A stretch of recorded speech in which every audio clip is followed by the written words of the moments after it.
So what's the world going to look like in 2026? We're going to dive into 4 huge global stories that our source material predicts will define the year. Everything from a new battlefield in outer space, all the way to a fight over the very story of a nation. Let's get into it. Now, according to our sources, one presidency is looking to be the single biggest factor shaping the year ahead, with ripple effects that are going to be felt all over the globe. This quote, right here, really sets the stage for everything else we're about to talk about. In fact, our source even calls this influence a Trumpnado, an idea that spins out and touches 4 totally distinct but connected areas. We're going to look at each one: a new arms race in space, some serious pressure on our economic systems, the blurring lines of human enhancement, and, a deep, deep division over a nation's identity. First up, war among the stars. You know all that science fiction stuff we grew up with? The idea of a war in space? Well, it's not really fiction anymore. In 2026, it's looking more and more like a reality as military competition in orbit just gets more and more intense. And believe me, this isn't just talk. It is backed by some serious cash. A staggering 40% budget increase has been requested for the U.S. Space Force. This money is all about building what military planners are calling an absolute must-have for any future conflict. A huge piece of this strategy is something called the Golden Dome Missile Defense Shield. Let me break down how it's supposed to work. First, an enemy missile launches. Almost instantly, interceptors up in space go right after it. And finally, the target gets blown out of the sky right as it's taking off. But here's the kicker. Those same interceptors could, in theory, be used to take out enemy satellites just as easily. But make no mistake, the United States is not playing this game alone. It is getting really crowded up there. You've got Britain developing what they call counter-space capabilities, which is basically a nice way of saying satellite killers. China's activity has just gone through the roof. We're talking an 8-fold increase since 2015. And maybe most worrying of all, Russia is suspected of working on a space-based nuclear weapon.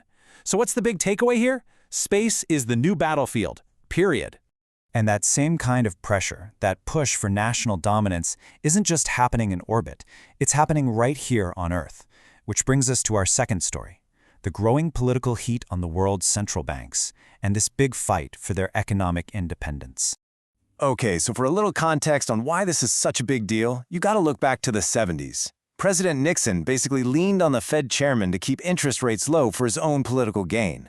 The result? A disaster. Inflation went absolutely wild. That whole nightmare was so bad that, for decades now, central bank independence has been the gold standard around the world. So the billion-dollar question for 2026 is, can that standard actually hold up against this new wave of political pressure? This really breaks it down into 2 totally different ways of thinking.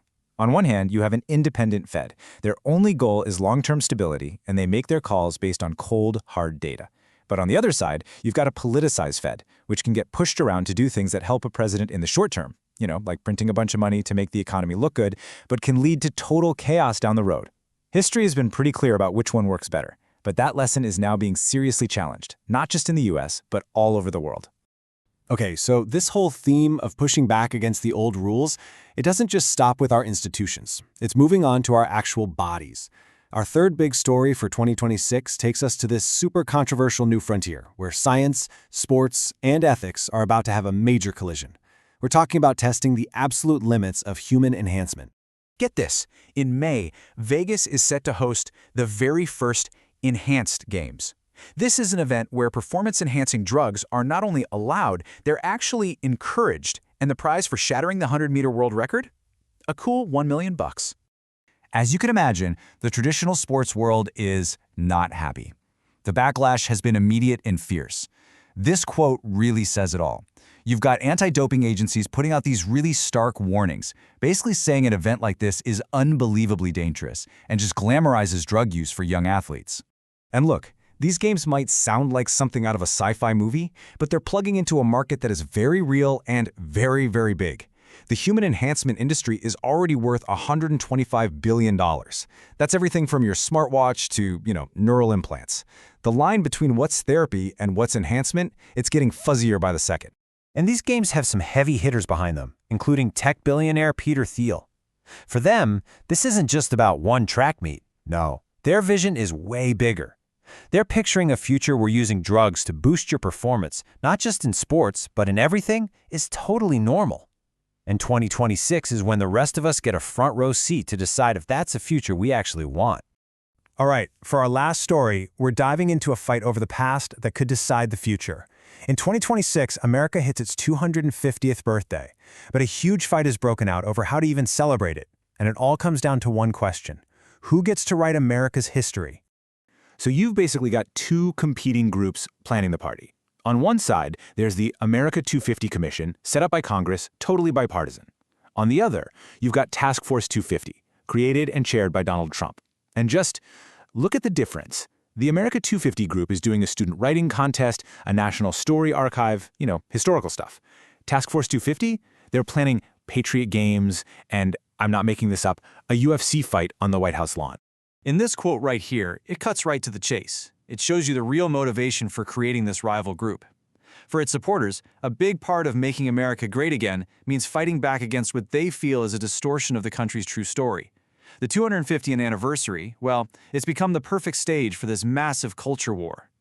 And that really brings everything we've talked about, the fight for space, the economy, our bodies, and our history. It all comes crashing together with one final critical question.